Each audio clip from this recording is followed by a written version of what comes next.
Get going, please. You start flag. Allegiance to the flag of the United States of America and to the republic for which it stands, one nation, under God, indivisible, with liberty and justice for all.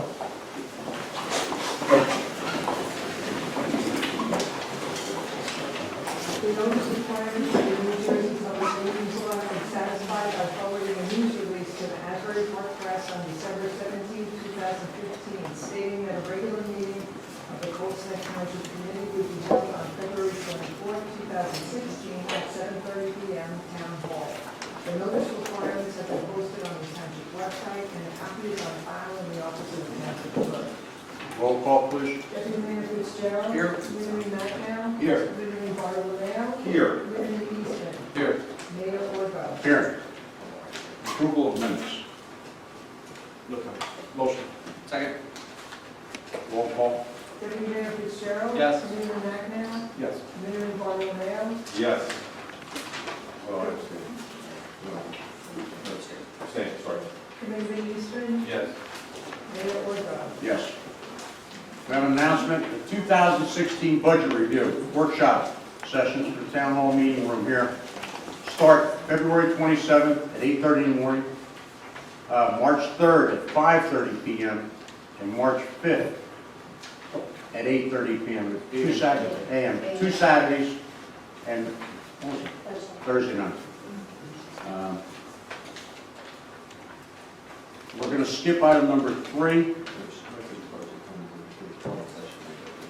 No, it's all public. Anybody that wants to show up for these meetings is more than welcome. All right. Number 3, proclamation. We're going to postpone for this evening. We're going to start with number 4.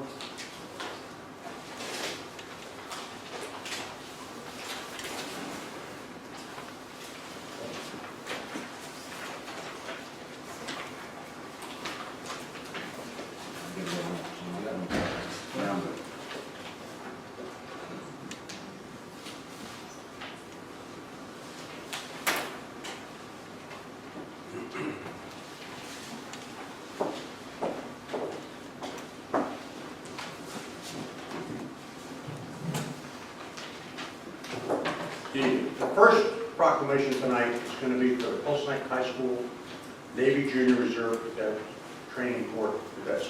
They want to come up now at this time.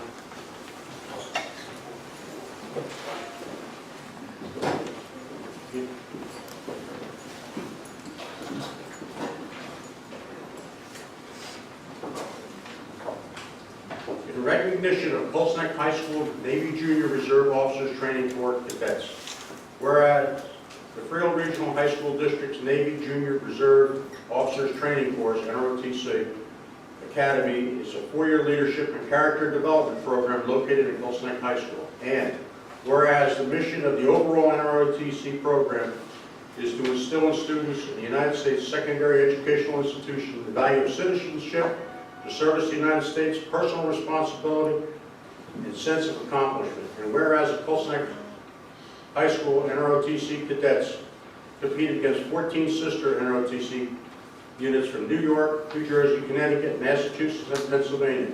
Whereas the Pulse Neck High School NROTC cadets again named champions of the NROTC Area 4 Academic Athlete Drill Championship on February 6, 2016 in New York. And whereas the Pulse Neck High School NROTC cadets will travel to Pensacola, Florida in April for the Navy National Academic Athletic and Drill Championship. Now therefore it is to be proclaimed and resolved by the Mayor and the Township Committee of the Pulse Neck that it hereby recognizes and commends the Pulse Neck High School NROTC students, teachers, advisors, and parents. Be further resolved and proclaimed that February 25th, 2016 be and is officially recognized as Pulse Neck High School Navy Junior Reserve Officers Training Corps Day within the Township of Pulse Neck. Thank you.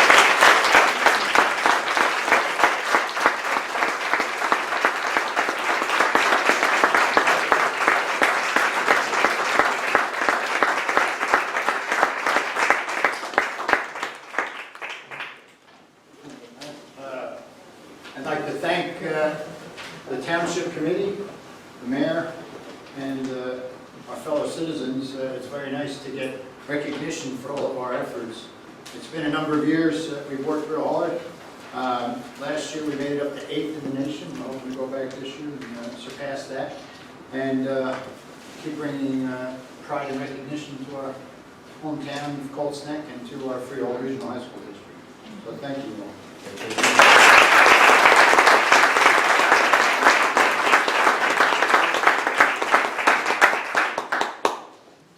Thank you, gentlemen. Thank you. Good luck.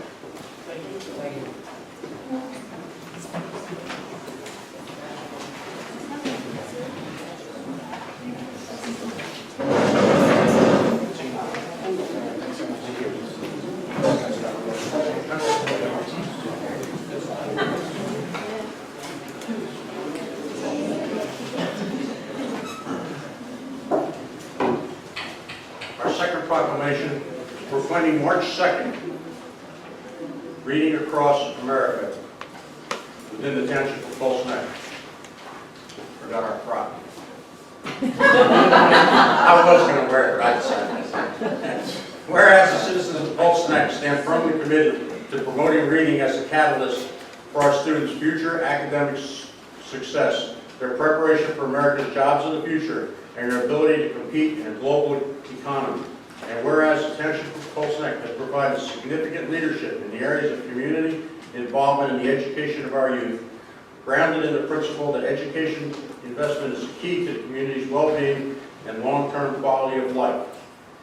And whereas the NEA's Read Across America National Celebration of Reading will be conducted on March 2nd, 2016, which would have been the 112th birthday of Theodore Seuss Geisel, better known as Dr. Seuss. And whereas Read Across America is being conducted statewide by the New Jersey Education Association in partnership with the New Jersey State League of Municipalities, the New Jersey Library Association, and their local affiliates across the state to promote reading, adult involvement in the education of our community students.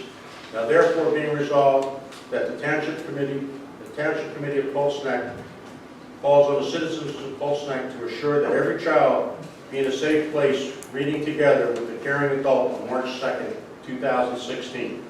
And it be further resolved that this body enthusiastically endorse the NGA's Read Across America New Jersey, and recommits our community to engage in programs and activities to make America's children the best readers in the world. March 9th, 4 o'clock, right? Yes. We'll be reading at the library. I picked out the book today. I will. With the hat on. With the hat on, and I'll be reading a movie. Yeah, I read it today. It's supposed to be Dr. Seuss book. What? It's supposed to be Dr. Seuss book. It is. Moo. Don't worry, I'll have. I haven't read it.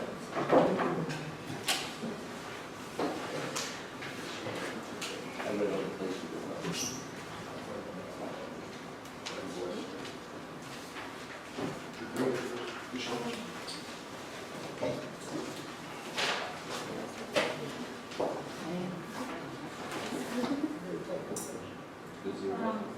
What do you want to talk about this? It's up to you. All right. Mayor's proclamation proclaiming March 2016 as Rectal Cancer and Awareness within the Township of Colts Neck. Whereas rectal cancer is the third most commonly diagnosed cancer and the second most common cause of cancer deaths for men and women combined in the United States. Whereas rectal cancer affects women and men equally. Whereas every 3 minutes someone is diagnosed with rectal cancer and every 10 minutes someone dies from rectal cancer. Whereas the vast majority of rectal cancer deaths can be prevented through proper screening and early detection. Whereas only 39% of rectal cancer patients have their cancers detected at an early stage. Whereas the survival rates of individuals who have early stage rectal cancer is 90%, there's only 10% when diagnosed after it's spread to other organs.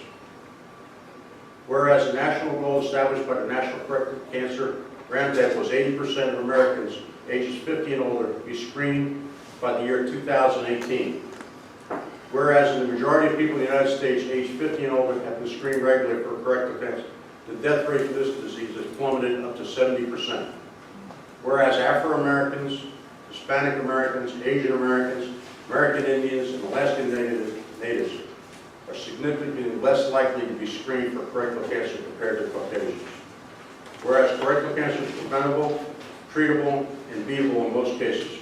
Whereas observing a colorectal cancer awareness month during the month of March would provide special opportunity to offer education on the importance of early detection and screening.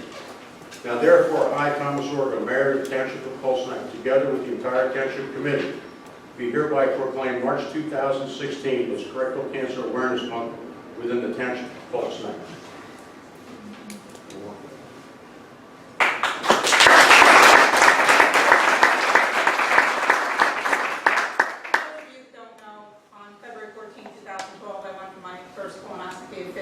No symptoms, and was later diagnosed stage 3 colon cancer. Thanks to 6 months of chemo, a 70% chance of making 5 years cancer-free. But let me tell you, chemo is a gift that keeps giving. So my idea of once I got through this all was to start to pay it forward to raise awareness, because people hear that I had no symptoms and had stage 3. Usually, most of the times, it's stage 4 where people get diagnosed, because that's when symptoms come. Since I've met a lot of people that have been stage 4, I've lost some friends.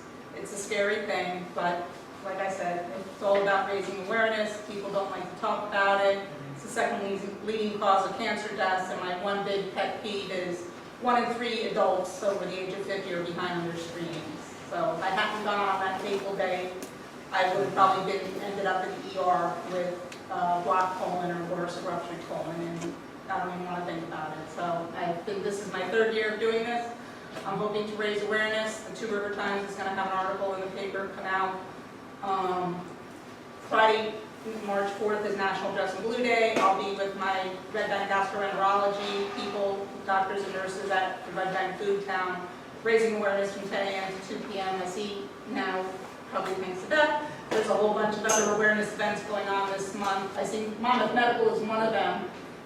Colon Cancer Alliance has an undie race, which is to promote awareness of colon cancer. Instead of giving out t-shirts, they give out boxers. And people are promoted to wear boxers. The race is in July, but some of the proceeds goes to Monmouth Medical, which is how they're offering these colorectal cancer screenings. So it's all in one big family. I promote the Colon Cancer Alliance. I'm a peer buddy, all in a given day. Aside from my other not so friends at the library, I can't wait to see you at the library. Thank you. All right, March 4th. March 4th, we're Blue Day, Yep. and after the meeting, up here on the table, there's plenty of things for different things if you want to go to different places. Last but not least, Denise, you're up. Okay, thank you. So tonight we're going to present Dalton Hamlin with the John Italiano Scholarship. Yep. So the scholarship is $500 to be used for educational purposes. It's for a senior in high school. John Italiano Jr. was an active cadet. He died at age 15 in a car accident. And so people gave money to the squad and more flowers, and the squad contributed their own money and has continued to keep it going since 1993. And there's a lot of parameters. It's very hard to get. You don't give it out every year. But Dalton has been exemplary. He has gone on 232 calls in just 2015 alone. He lived at the first aid squad. I think he burrowed under the building. From June through August, he went on 134 calls. And if you realize that most of our calls are between an hour and a half, to take all that time that he devoted to the squad, every time I see Dalton, he says, "Denise, what do you need?" And I always have something for him to do. And I've been trying to get my husband to do that for 30 years. So that's amazing. I mean, he has joined us on mutual aid drills, mass casualty with Little Silver. We've also done them with Freehold. He always shows up. When we did the fair, Pulse Neck Fair, he was there from the moment the fair opened until the last car left that parking lot. He and Dan stayed out in the blazing sun, and at the end of the night, they were covered in dust from all the cars. And they were there every single day, and they never complained. It's just an awesome job. He's going to be going to either Seton Hall or Monmouth University. And the reason he's picking those schools is so that on the weekends he can come home and ride with us. So, I mean, he's an awesome guy. He comes from an awesome family. His sister Danielle is also on the squad, and she's amazing. And we're just blessed to have him on our squad. And he also went to Monmouth and did the crash course. So he's an EMT as well. So this is the dog.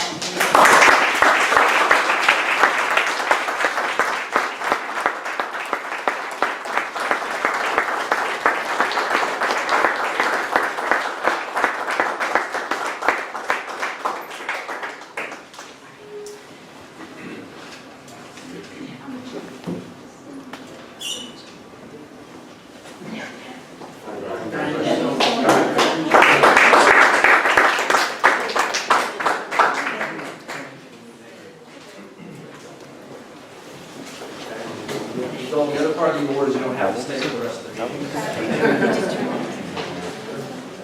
It's on the lot already. Yeah, that's good. You too. Thank you for coming out.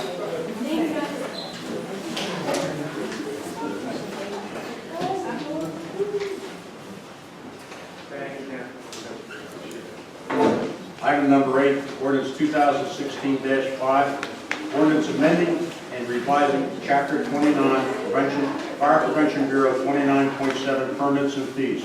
This is the second reading. Any comments? This is about, so that the Township Committee doesn't have to sit here and waive every permit if we don't want to for whatever organization. It can be handled by the Township Administrator. Open to the public meeting. Anybody from the public? Close. Motion, please. Second. Roll call. Mayor Fitzgerald. Yes. Mayor McEnroe. Yes. Mayor Bartolomeo. Yes. Mayor Eastman. Yes. Mayor Porter. Yes. Resolution 2016-39, resolution authorizing formal transfer of funds for the 2015 budget.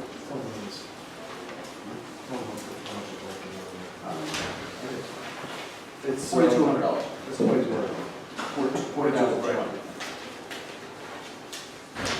It's from recycling and recreation to gas, $4,200 bill. Move. No, it's from gas to recycling recreation. Sorry. Gas prices went down, so we had to open it up. Yes. So, for second. Roll call. Mayor Fitzgerald. Yes. Mayor McEnroe. Yes. Mayor Bartolomeo. Yes. Mayor Eastman. Yes. Mayor Porter. Yes.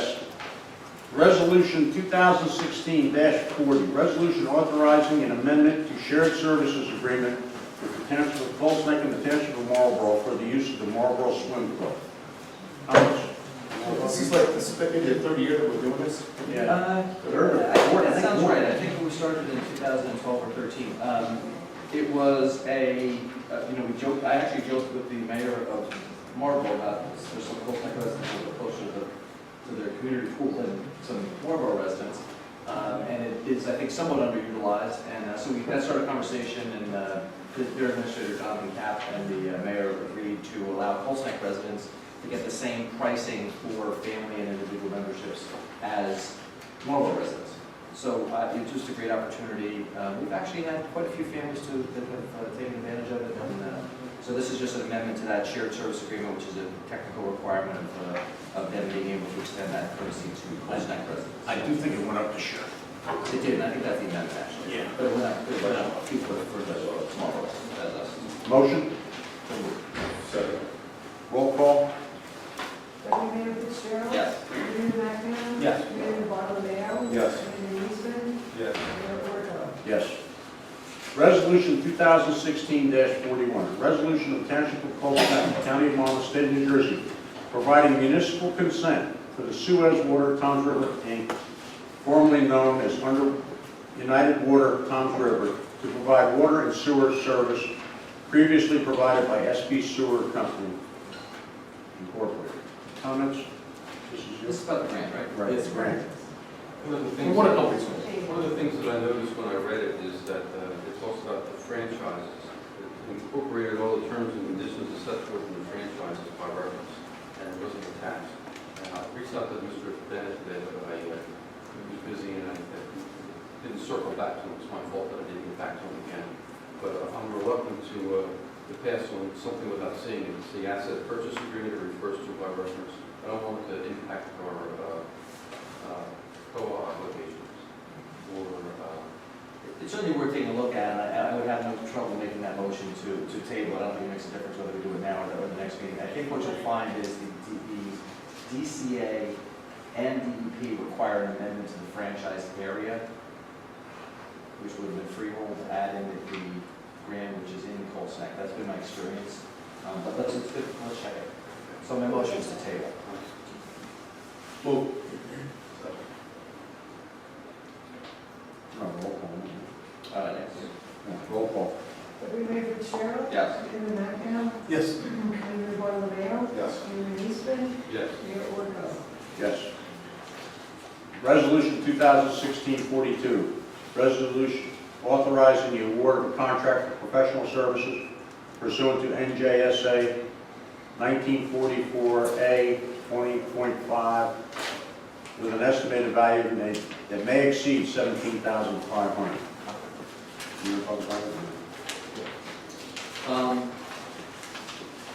This is for the appointment of the law firm of Shisa, Chinian and Gian Tomasi as our new COA counsel.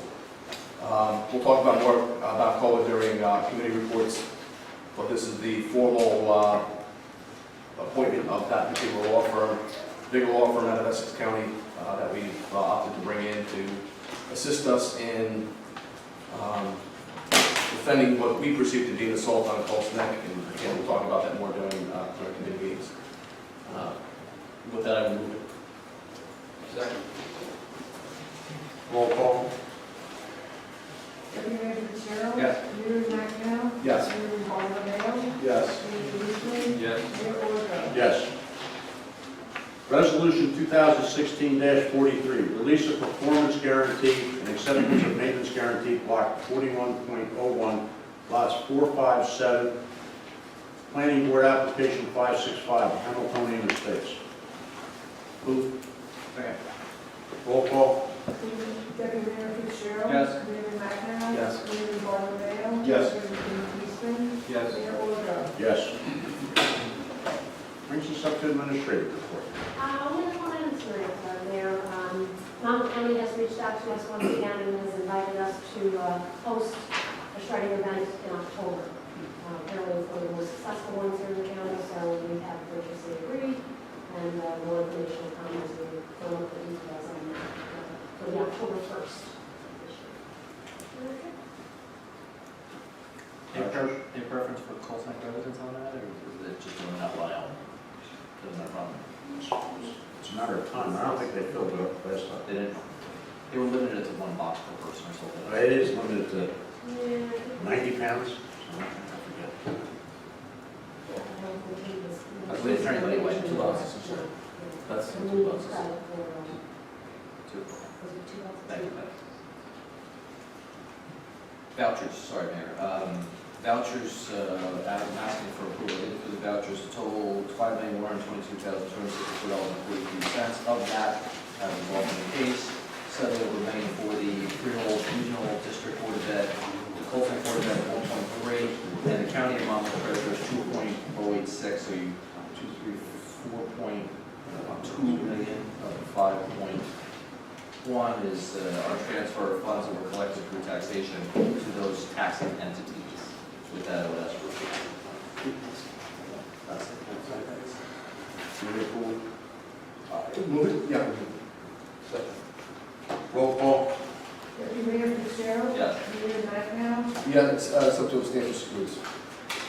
Mayor Bartlett. Yes. Mayor Eastman. Yes. Mayor Orko. Yes, except for Pine Tree. Township committee reports. I'll save you two for last, you two want to go first. No, it's just one. All right. JP? I have a handful of stuff that was after the last two meetings. Sports, opening day for baseball, 4-9 weekday in town. Father-daughter dance is this Sunday, another big event for the sports organization. They're running a big Blue Cross trip this year. Last year, they had 125 people in attendance. They sold it out. They're going to push up to 500. They won 2 private decks there. There's a lot of stuff that's going on with the younger community in town, with a lot of these young kids. They're really pushing to get people involved. Senior Citizens Club, very happy with I'm going back a little bit in time here, very happy with the snow removal from that community. I had a good discussion with them about the Swift 911 service that we used. Of the 120 roughly people that attended, only 2 people weren't on it. And I implore anyone in the town that knows anyone that might not be on it, just in passing, make sure they're all on Swift 911. It's on our webpage. It's right on the right-hand side. It's a great way for us to convey information, especially when I'm sure everyone got the phone calls. Board of Ed, 2 big events. One, they had their achievement in the study of robotics. This was pretty neat. I didn't know what I was getting myself into there.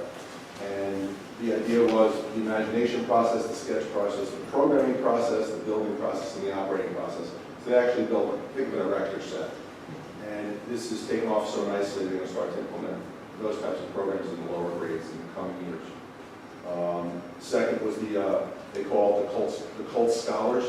These were all the park assessment recipients. And let's just say we shall be very proud. I had mentioned this in our first meeting of the year. Our park scores are extremely, they do extremely well in the town of Colesnack. And the amount of children that received these awards were 2 full pages. I mean, we were there for quite some time. So we're definitely moving up in the stats on those park results. The Grand, we returned their go. They were happy with snow removal in the town's part. Not happy with the private contract. I think we got the boot. Historical preservation, very quiet. First aid. Everyone has 33 minutes if they want to go give blood. They're having a blood drive right now. They sworn some cadets in. Our own Jim Schatzel as their training officer. They raised $32,000 in January alone, 40% of their budget. Don't be afraid to give to those people. And the Colts Neck Fair is going to be canceled this year. I got the confirmation. It's being canceled. It's being shelved temporarily. The volunteer side and the budget in and of itself is not as healthy as they would like it to be. So, as per my conversation 2 days ago with Anita, I was at one meeting. There was a follow-up meeting that I did not attend. It is being shelved for the year of 2016. Not being canceled permanently. If anyone hears otherwise, please reach out to me. That's what I was told. I'm sorry to pre-end news. That is everything that I have participated in over the last month, and I apologize for my absence the last 2 weeks. That's all I have, sir. Still Mike? A couple of things. Went to architectural review last night. That group obviously passes on some stuff, and I did want to talk about the fact that I think that there's some folks that don't feel particularly strongly about the organization. I still do. I will tell you that that group keeps the bizarre businesses out of town, and the reality is we don't have some of the bank monstrosities some of the other towns have as a result of what they do. One sad thing last night, there was an application being approved for a new home, new 4-bedroom home to be built where Giorgio Menzi's house is on Forest Way, so that what I consider to be a historic house of 130 or 140 years old, I suppose, or more, will be demolished with no fanfare. Renumbering.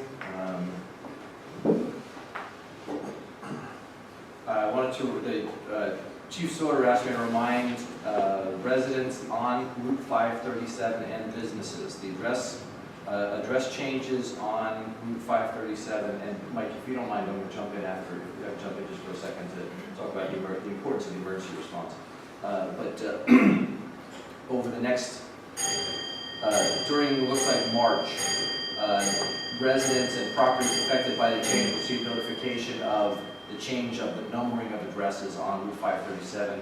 If you're familiar with it now, it goes east, it's an east and west numbering system. It's a little confusing for emergency response. That does affect, I was shocked with the number, 133 properties are affected by the change. And I'm going to ask Mayor with your indulgence, Mike Burke is our emergency service coordinator. Just, if you want to address that just for 1 minute, just to talk about what that means, Sure. and a recent confusion. Yeah, we've had several calls on Route 34 before that numbering system was changed, and also Route 537. Once the numberings on 34s were corrected from a low to high going north, we haven't had any problems with addresses. Most recently, we had a fire alarm for the fire department.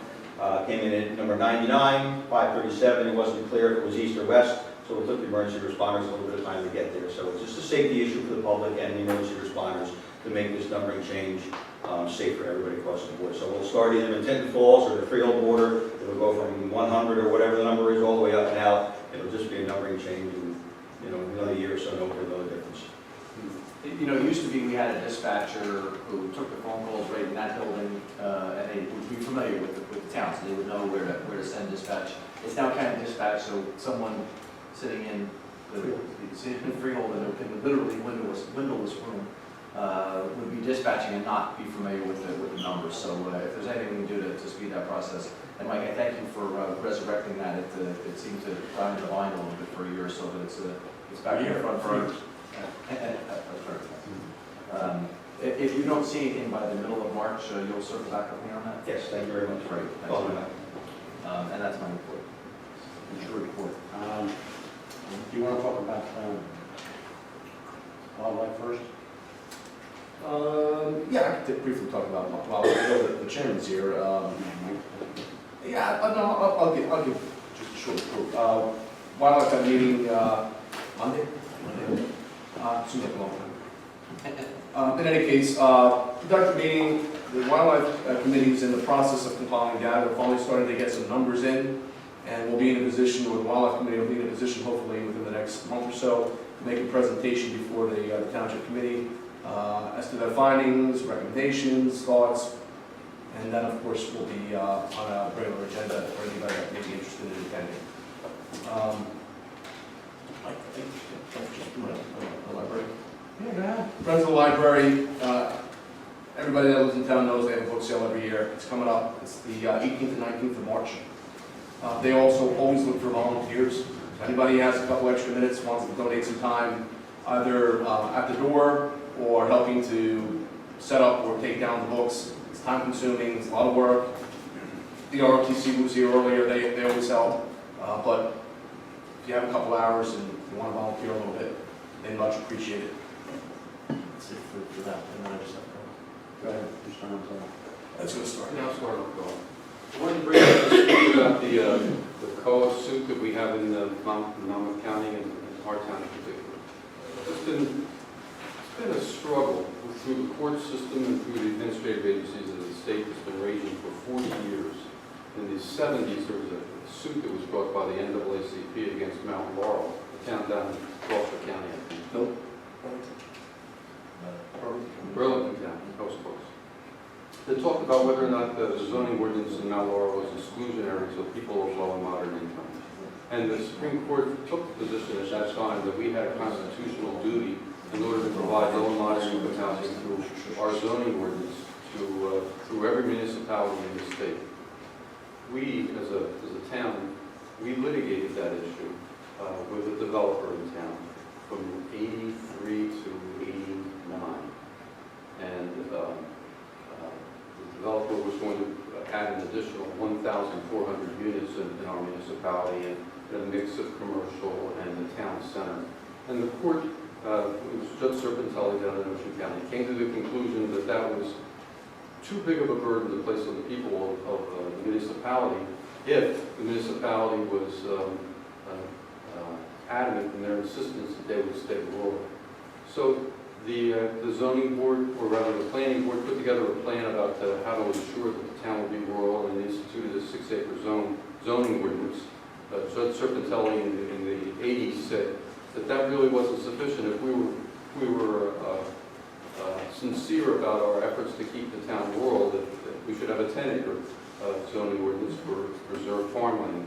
And we stand on the shoulders of great people because they instituted a 10-acre zoning ordinance. And the town has been rural for the past 40 years because of it. What Judge Serpentelli did do was give us an obligation and the ability to meet it in 1980 1993. And we built low and moderate income units. I think that we had 80 of them, or 80 to 88 of them in the grant, and thereby met our obligation for 1980 through 1993. We then had another obligation that the state imposed upon us, because every 10 years they would come back and visit whether or not the municipalities of the state have met again their obligation for low and moderate income housing. And in that round, for that 10-year time period, we chose to rehabilitate the houses in Long Branch. I think 120 of them. And we got credit for that and renovated 22 rental units. And we bonded it and paid the money over time. But we sent the money to Long Branch in order that a town with low and moderate income housing that needed to be rehabilitated be taken care of. We then reached our third round, and that's the round that we're in that we're going to discuss tonight. In the third round of our obligation, the Council on Affordable Housing couldn't come to grips with how to calculate what our share would be, what anybody's share would be.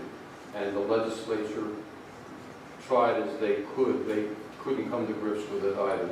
Finally, in desperation, the Supreme Court of our state took over the calculation of low and moderate income housing and decided that we had an obligation of 549 units.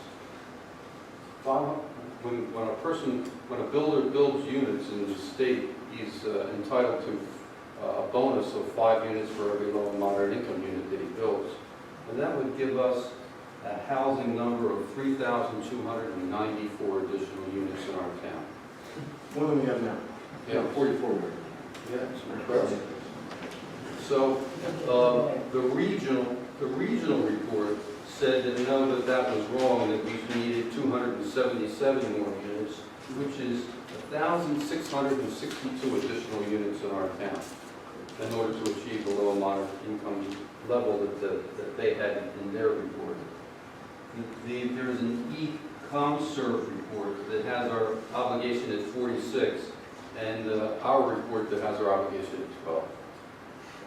Our report goes on to say that it's based this obligation on the fact that we have a nitrate model in areas that are ecologically sensitive like we have, that says that one must not build more than one house on every 5.7 acres, and applying the nitrate model to the low and moderate income housing theory, it comes to about 12, and we have 15 in the pipeline. So we thought that we were with a plan that could be defended. For some reason, the New Jersey Department of Environmental Protection has undertaken a study, or rather a proposed change of the water quality plan, such that would eliminate the 5.7 per acre nitrate study and allow sewers and water to be brought into areas that are environmentally sensitive. That's yet to get decided. So we've engaged we've taken a course of action to deal with those issues, and Mr. McNabb will address that. So I know I've been talking a little bit over the last several meetings about the significance of what's going on, and kind of hoping that it's starting to sink in a little bit. I'm not typically one to push the panic button, but I'm pretty close to pushing it. Just to emphasize, first I want you to know that we're fortunate to have Committeeman Eastman back, because back in 1983, when Colts Neck tried its first COA case, he was one of the trial attorneys for the township that successfully defended our town back at that time. So we are lucky to have him back, and he and I both sit on the COA subcommittee and with a couple other township residents and our planner, and we are working to deal with this rather substantial issue. To get some idea, I think probably the easiest way to understand how this translates for our town is by looking at the impact on our schools. Because at that 277 number, we're looking at about 1,600 new homes, roughly 1,600 new homes. At 1,600 new individual dwelling units, average kid, 2.3 kids per dwelling unit, roughly, give or take. I'll be conservative, I'll say it's 1,000 new homes. And I'll give it 2 kids, that's an additional 2,000 kids. Our schools right now can only accommodate between 1,500 and 1,700 kids. We have 900 and change kids in the schools. Now, we would need a new school in our town. So I think that's probably the easiest way to understand the impact. I'm going to show you something else in a moment that will underscore the impact. But I think for most of, especially those with school-age children, you understand our school system is pretty nice right now. It's in a good place. Your teacher-student ratio is pretty good.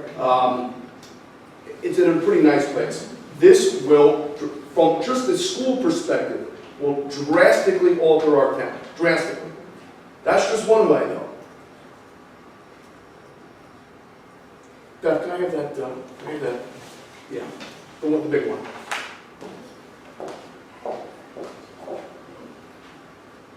So today, and this is literally today, we were emailed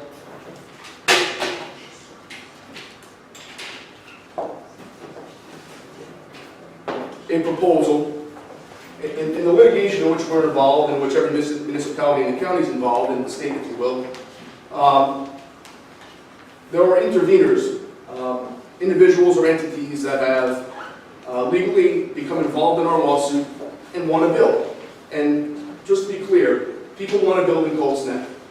And from our perspective, we don't believe that the dispute and what's going on here has anything to do with affordable housing. We don't think that's the case at all. I'm not afraid to say that publicly. We think this is about builders wanting to make money. On the backs of towns that historically they've had a difficult time building. And Colts Neck, with our restrictive zoning, has always been one of those towns. Now, over the last 10 years or so, as we all know, economy hasn't been terribly great. Real estate market is not terribly great. So there hasn't been a great demand. But there is now. And there are builders that want to come into Colts Neck and build. And they want to build things that are going to make them money. And what I put before you is one of those things. This is a proposal for a property that's known as, we known as the Schlump property. It's on the corner of O'Brien and Hotcoxon Road. On the corner of O'Brien and Hotcoxon Road. And it's a proposal by an unidentified developer, we believe to be Toll Brothers, but not certain, to build townhomes that will look like this on this property. And although it's kind of small, the total number of units that will be built is 214 homes. Of that, 171 of them will be market, 43 will be COLA, affordable housing units, for low and moderate income folks. Now, I want you to get some sense of what we're dealing with. This is 43 affordable housing units. If our obligation turns out to be 277, as is being pressed upon us right now, you would need roughly 5 or 6 of these in our town. Right? So, I don't need to tell you, you all live here, this would dramatically alter the way our town looks in many different respects. Right? One thing that we love in our town is that it's rural, spread out. I always like to say I like to see my neighbor, I like to know my neighbor, but I don't like to see them. And I think most of us kind of feel that way to a certain extent. We like our space. We live here for a specific reason. We like our horses. We like our farmers. These are the reasons that we live in our town. If this comes to pass, that will not be the case anymore. You will have 3, 4, 5 developments that look like this. This one in O'Brien Hotcoxon is one that we know of. There's another one that will likely go on Route 537 across from the high school. There's a piece of property there that's been in play for a while. Longer history on that, I'm not going to get into that, but they were approved for 48 townhomes in 2003 after another lawsuit, and they want to build there, but I expect at this juncture they're going to want to build a lot more than 48 units. So we're looking at a potential drastic change to our town. So let me tell you what we're doing. You heard me tonight. We've had a co-counsel, we've had a special attorney for the township since the inception, and he's terrific. But we've opted to go with a bigger law firm, much bigger law firm, to advocate on our behalf. It's the law firm that I mentioned earlier. they will become involved right away. And the reason why I'm kind of panicked about this, if you will, is because for reasons that are not entirely clear to me, the courts have compressed the time with which these cases are to move along, far more so than those of us that are civil litigators are used to. Usually in Monmouth County, to litigate a case from beginning to end, you're pushing to maybe 3 years. These are looking to get done in 8 months, and we're not ready. So we have a bigger law firm involved. We have a lot of strategies in play. You know, for obvious reasons, I'm not going to talk about them publicly. The only thing I can tell you is we will do everything we can within the boundaries of the law, both on the judicial side and the legislative side, if we possibly can, to eliminate or minimize the impact to the Township of Colts Neck from what's going on here, because obviously it's such a drastic notion for our town that it warrants the great deal of time that is being expended by certainly Committeeman Eastman and myself. We meet twice a week now. We're on the phone constantly. We interviewed 5 law firms. We're spending an awful lot of time doing this, and also the expenditure of money. So when those of you that attend the budget sessions, and I know some of the people in the room typically do, you'll see our legal budget likely go up this year because we're going to have to account for the expenditure of funds to deal with this situation. It's unfortunately, in my estimation, I've lived in this area my whole life, probably the biggest threat to this town, even surpassing the threat from housing on NWS Earl that we dealt with successfully some years ago. We think this is a bigger threat because of the drastic impact that could befall our town. So, do you want to put questions on specific areas? Yeah, I mean, in lieu of public comment on this issue, if people have any questions that they want to pose, and it's small, I know, but that's the best we can do. Let's go over this, I just so you can keep talking. Yeah, so you can look at your own, yeah. I mean, I guess that's. Can you just explain a little bit more in depth? You talk about 270 units. How does that translate into 1,000 homes? Right? So the developer's obligation for affordable housing is 20% of their total development. So if you multiply it out, so for every 100 units that are built, 20 have to be set aside for affordable housing. So they'll make a lot of money on these. These are the market value ones. They won't make so much money on these, the ones that are segregated. All right, so that's really where it comes from. So that's why we believe it's a builder's world. Builders are looking to make money on this because on these units they'll make a lot of money. Because just to put it in perspective, Yeah. I think he was living it, and we owe both of them a debt of gratitude. When Ed was sworn into the township committee, I was actually on the call committee with Russ. Because of his experience, I did step away for him to take over that spot. It was probably personally, I suppose. We have an incredible resource. Does everybody in the room know how big the lot is that you live on? Yeah. So you have a good idea, right? Yeah. To put this in perspective, and Committee Mac now pointed this out to me, to kind of, 200 units and 300, and you hear, this is a 37-acre piece, but it's 6 units to the acre. So 6 living residences per acre. So if you live on a 2-acre lot, you'd have 11 new neighbors, right? So you live on an acre, you'd have 5 new neighbors. So that density is really what's problematic. It's not in keeping with what we have in this town. It's not in keeping with what we want to do. But I can't overemphasize, not pushing the panic button. I'm sure someone's holding back Russell's finger from doing that because we are at that point. It is the most dramatic thing to face this town. It will change the complexion of this town and many others. And it's completely unfair. And this is my own editorial comment, but the reality is, and I think this is just unadulterated, what's the legal term, BS. Middletown has an obligation that if they really follow the numbers, we've got 2,600 or 2,700, if I recall correctly, based upon what there's free spaces and the size of the town. But for whatever reason, the legislature capped the total obligation for any one town at 1,000. So Middletown by NAP would be, say, 2,700, which is roughly 10 times what their obligation is, that they're talking about with us at 270. So they would have an obligation of 10 times. But because of this legislative quirk, we have to put in 25% as much as Middletown does, as opposed to what would be 10%.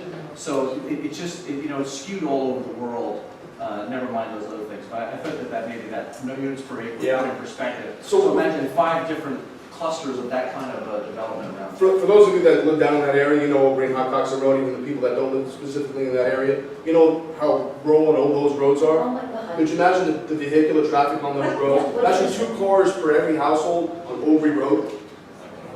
It won't work, no. I mean, it's so obvious, anybody that lives in the town that knows the area, that it would never work. And those roads were never meant to accommodate that. Right. Mr. Wilcox, go ahead. Susan Wilcox, Coconut Road. In this whole proposal, and the rural proposal, you're attacking the rural areas, has there been any mention of sewers Yes. and water? So if Because you look at this our particular aquifers are plan, not gonna take care if of you it. look at this particular plan, they're proposing to run sewer and water into that project. Out to Tin, we're gonna run out to Tin Falls. Okay, because our aquifers just wouldn't, they And that's how can't they're handle truck, they can't handle. and they're not doing that. That's how they're getting around that. Right. Serious. So, I mean, you'll see these developments tend to be on the periphery of the town for that reason. They'll be in border areas like this one near the Tinton Falls border, that one near the Freehold border, How? and the other one, near the Howell border. There's another one possibly near the Howell border. And don't you think that the scrunching, and this is when you said it, it immediately came to mind, that the crunch in time is only, so we can't get our act together. They are looking at putting you against the wall, and you're saying, I haven't had the time, and they're saying too darn bad. Yeah, it's something that we'll have to deal with. We have some ideas on how to deal with that particular issue, and I don't know what you're gonna do, that aren't there. The biggest problem, is this is only a 10-year plan. Who knows what could happen in another 10? that's true. Jeff, go ahead. Yeah, since it's the affordable housing, that's the wedge that brings in the 5 units for affordable house, can you just build affordable housing and pay the subsidy and say we don't need the rest of the housing? I mean, if you said, we'll go 270 affordable houses, go You away. can't get a builder to do it. Sure you can, you pay them. There are, we've had some thoughts on all of this. It is a possibility that a builder, outside builder, a profit-motivated builder doesn't want to do that. I urge you all to do research on what are called dedicated Mount Laurel or COA projects. And I think that you'll see that you would not opt for that in any town. Yeah, but to say that we have not, we bantered this around for hours at a time, trying to brainstorm a different possible solutions, and certainly that was one that was bantered around. Just as a side issue, we keep watching these things go up in Mattawan, these gigantic plywood barns. And then They're not even affordable housing. Well, I don't know what they are. I mean, they're trying to get some fire regulations, so that there's firewalls between these things. Because we had that big fire up in North Jersey with these things going on. and then when that's up. Jeff, That looks like one. go ahead, Jeff. All right, really quick. Russell, good job on keeping us informed on that. I know you've really been doing a lot on that, and I really appreciate that. What other plans do you have? Because I know you said you're ready to just about push the panic button, but what other plans are to try to more inform the public on this? Yeah, I mean, good question. We've actually considered doing a special meeting on it, and we may do that. I'd like to get After budget. Yeah, I'd like to get some feedback from our new attorney also, and get a better posture of where we are judicially. But that's what we've talked about, and we'll likely do that. Let's get change that. Because I'm not sure. Yeah. I'm not sure that's typically the best way we have to inform is by waving our hands. Come on in. We need to tell you something important, type of thing. And of course, word of mouth always helps. People certainly down in the southeast part of town know about it now because we're getting calls, so they're aware. But yes, that's what we're thinking about. Yeah. Just really quick too, because I know you passed an earlier resolution to this thing. the law firm that you hired, I know a couple months ago or a couple meetings ago, you put in money to another law firm, like a shared pool law firm. No, that you was, know. that's that e-consult, they're experts. That's where that 46 number comes from. Okay, but that's related to the whole affordable housing issue. Correct. That expert, it's an outfit out of Philadelphia, was retained by a consortium of municipalities to render reports on their behalf. Okay. And we opted in for, it was $2,000. That's one of those invoices we were looking at. We opted in for $2,000 to become part of that consortium and to be able to adopt their report and, to the extent necessary, to call them at trial on our behalf. Okay. And So 46 is a number perhaps we could live with. Yeah. 277, not. Yeah. Now, the law firm that you now hired tonight, does that replace then totally the other, I guess, smaller law firm that you indicated? Yeah, I would say more supplement than, because we don't want to lose the guy that's had all the experience doing this in Cold Snack. Because the other guy, the new law firm is going to come in cold, at least as it relates to Cold Snack. These are people with experience doing COA work, but not in Cold Snack. And Cold Snack, as we all know, is very unique in many ways. And of course, those are the things that we're going to emphasize. And the existing attorney, Dominic Manco, is very familiar with this. Yeah. Well, Strategically, thank you. But maybe to further the question, strategically, we also want, the way this works, the two judges in Monmouth County have to deal with 52 towns worth of COA problems. And obviously this is true of all 21 counties in the state. So it's a McGilla statewide. And I think that's the real push for the time thing. They just want to get it off their plate. But I think that the Committee of Eastman and Magnow decided that having more than a couple of infantrymen or people to fight this battle is not a bad thing. So, we don't want to be penny wise and pound foolish, and which I agree, and applaud the effort that they made with the subcommittee on this. The reality is, I think they've chosen to err on the side of a potential overstaffing as opposed to an understaffing, because you don't have a do-over. If we get to November, we don't like the result, we can't say, you know what, let's go back to April, let's just start over again. So this is a good decision, and I think it's just. Yeah, we're gonna. It's not right now. We have a solo practitioner representing us. Now we're gonna have a big law firm with multiple partners and associates and paralegals and a lot more resources than this the existing attorney does. A more high-profile trial attorney,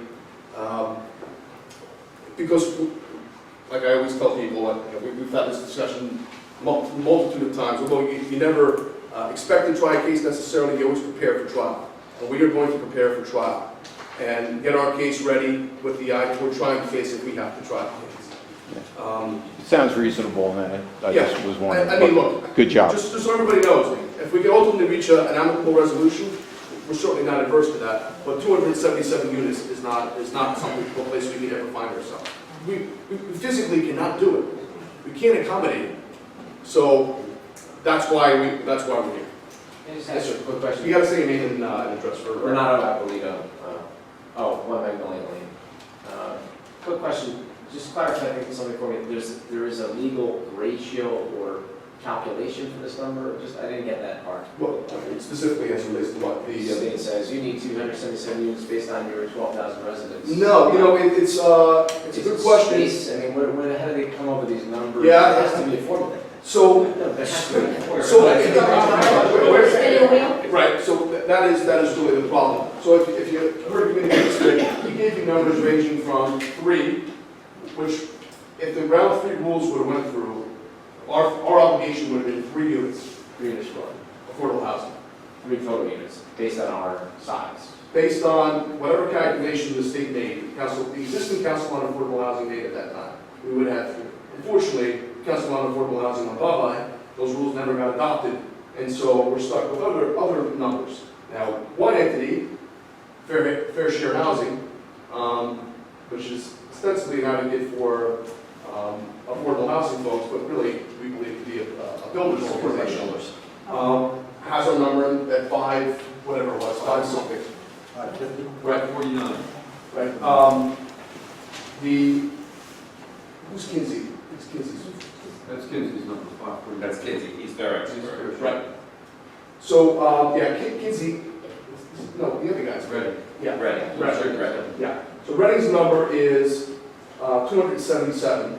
Now, to answer your question, we have no idea how we came up with the number because we have to submit a report. This report's not due to March 15th. And then our number, the e-consult number, we do have a report. It's a regional number. So basically what they do is they take a region, they come up with an overall need, and then they whack it up. Now, if you ask me how they do that, I have no idea. I really don't. I'm trying to follow it as best I can. It is so complicated and esoteric that I cannot follow it. I'm not a stupid guy, and neither is Committeeman Eastman. It is very difficult to follow. Suffice it to say that there are issues in play in Colts Neck that perhaps would not be in play in other towns, such as environmentally sensitive areas, swampland. We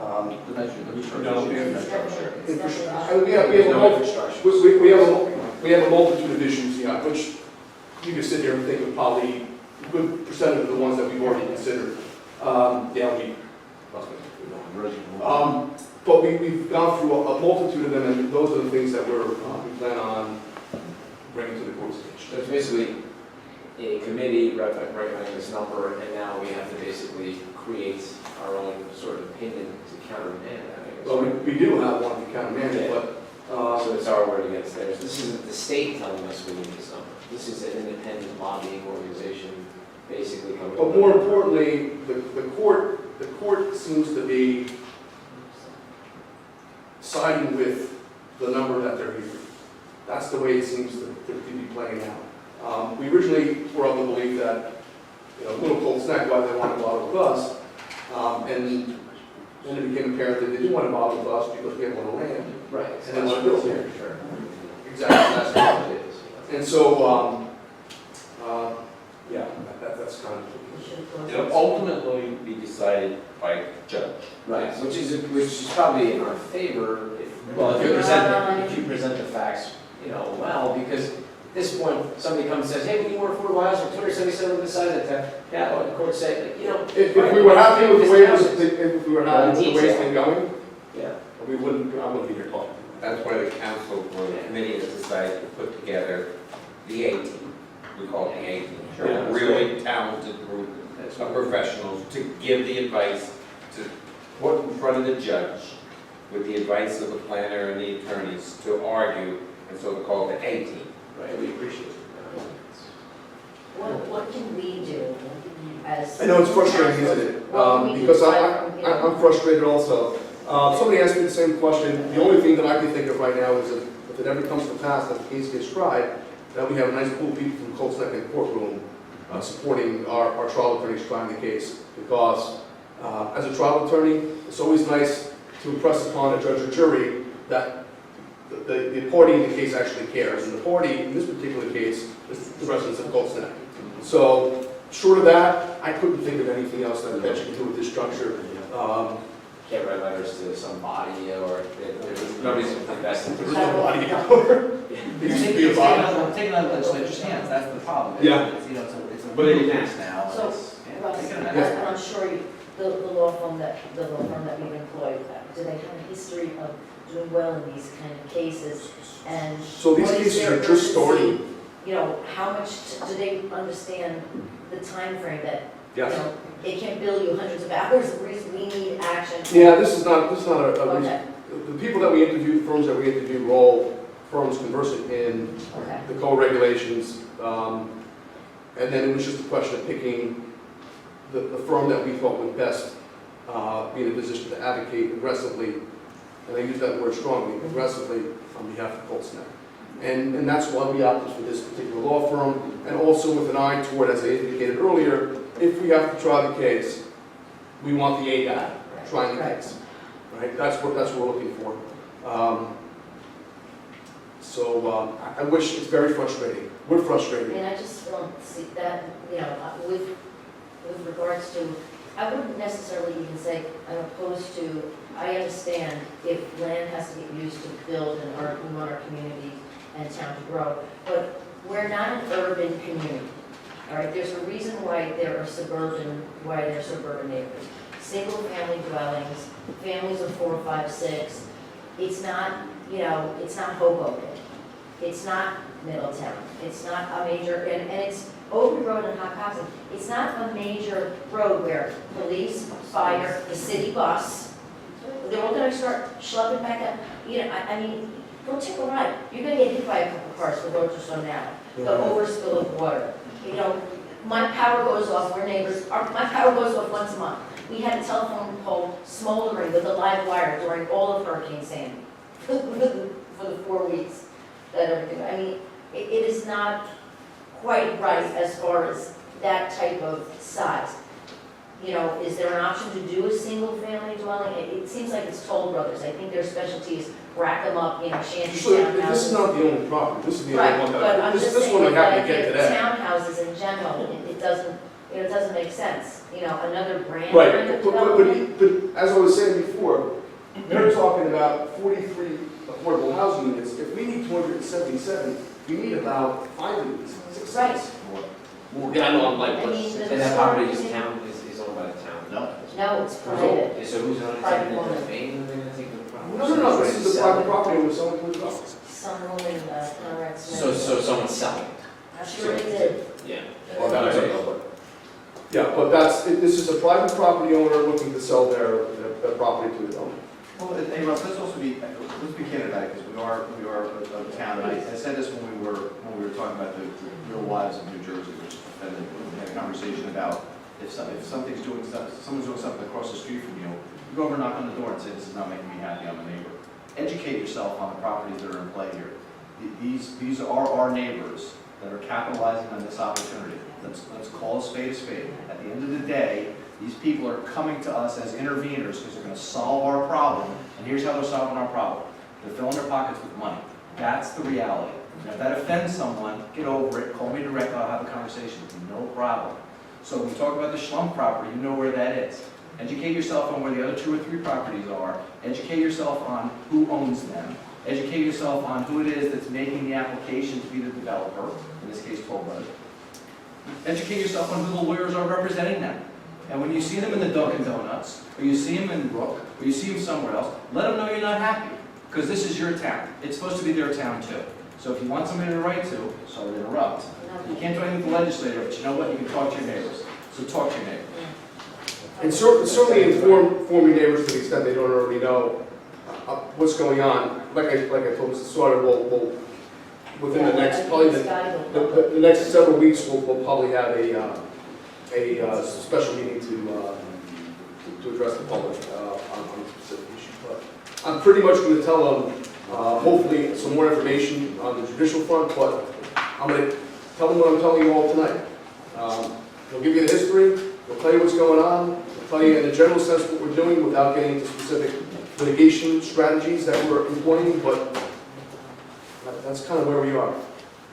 You kind of hit me when you talk about schools. Yeah. Because I don't know if anybody's been listening to debates like in the past few weeks. But one of the big proposals is to throw a lot of stuff back in the state, a lot of stuff back in the towns, and especially the schools. Which means not only are you going to have extra school students, you got to figure out what your ratio is going to be. Not the state telling you, but us telling ourselves. And how many per classroom, and how fast can we move? Yeah, and just so the public to know, the school board is aware of what's going on. We've kept them updated as to what's going on. So, It could move the I public. would say that we closed the school last year because we didn't want to go past. I think I would refrain from doing that for the time being, but yeah, that's. That they should have closed the school. So- In any case, so they're aware. The school board's aware of it. I mean, how about police, fire, It's EMT? going to have impact on it. Yeah. But they don't care, that's not a factor for what they've said, what the law is. Condensing, right? All of those Consolidating things, everything. maybe you can double it up. We're having conversations to consolidate with Marlboro on a lot of our services and, right? Marlboro's, look, every town is facing a similar struggle. They're having these same conversations on different nights in their town halls. Yeah. But that doesn't affect us, this one affects us. Anything else from anybody? Any other questions? It is a discussion that you could have, and we have it twice a week for 2 hours at a time, with phone calls in between, but it's a discussion that we. How are they getting the variance? This private builder? How do they Yeah, get so the variance? the rules are not our rules, the rules are being thrust upon us, and to make it worse, we're not even really sure what they are. So, If I come to Los and said I want to build, I have to buy a 10-acre lot, am I in your neck of the woods, you'd have to buy 10 acres. It's actually worse than that. I understand that there's, this is to be considered an inherently beneficial use, which means a lot of the usual variance things that you would have to go through to get something, an addition of a porch approved on your house, Right. they don't have to do it. Yeah, and the Supreme Court says it's a constitutional mandate. It's called the building permit, is what it's called. If we could just, sorry to interrupt, we seem to identify your name Yes, for I'm the sorry, record. Marilyn Paperno, 50 Overy Road. Sorry. Well, thank you, and also come to the meeting, let us know what you're hearing. Yeah, Yeah. thank you. Thank you, All right. Oracle, for reaching out and keeping me aware. No problem. All right, public comments? Hopefully we're done. Non-public I comments. need a drink? All right, thank you. Resolution. Oh, I'm sorry. Just really quick, Jeff Sauter, 41 Ann Street. At last meeting, Elaine Mann made a comment, I don't know if anyone really picked up on it of concern, but she said that fire company number 2 is broke. And I know her husband, Dave Mann, is, intimately involved with the fire company, which I'm assuming that's where she heard her information from, so I don't know if she would be misleading anyone or he would be misleading her to mislead us and, kind of yell fire in the theater here. But if they're broke, can you confirm or just verify that they're not broke, that the bank isn't going to come in and lock the doors and all of a sudden our fire trucks can't? I know that's being extreme, but I'm just trying to make the point that our fire trucks are locked in a building that the bank is now. We haven't been advised of any financial distress of the fire. One drive's still going, send them a check. Why don't you call her and ask why she said that? Yeah, no, I will ask that. I'm just concerned that, making sure that the safety of the public's concerned. I know Mike Burke is here, No doubt. and I know he's not a member of fire company number 2, but maybe, he could shed some light on that too. No. We're not aware of any financial, imminent financial distress for fire company number 2. Our fire trucks respond to fire calls. They're on the road. There are trucks. There are trucks, yeah.